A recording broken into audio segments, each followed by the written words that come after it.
မင်းပါလို့ပတ်စံအသေးလဲရှာနေတာလဲလို့လူတယောက်ကိုမေးတဲ့အခါကျတော့အဲ့ဒီလူကဘာဖြစ်လဲဆိုတော့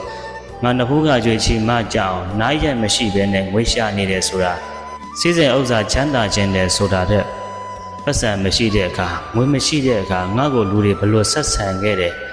ငါ့ကိုလူတွေဘလို့မျိုးပုံစံတွေနဲ့ပြောဆိုခဲ့တယ်ငါ့ကိုလူရမသွင်းခဲ့ဘူး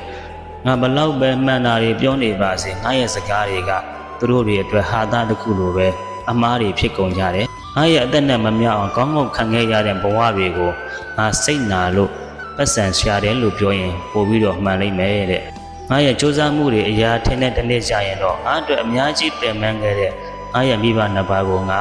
ပြည့်ပြည့်စုံစုံနဲ့လူလေးသေးမရှိအောင်ငါထားမယ်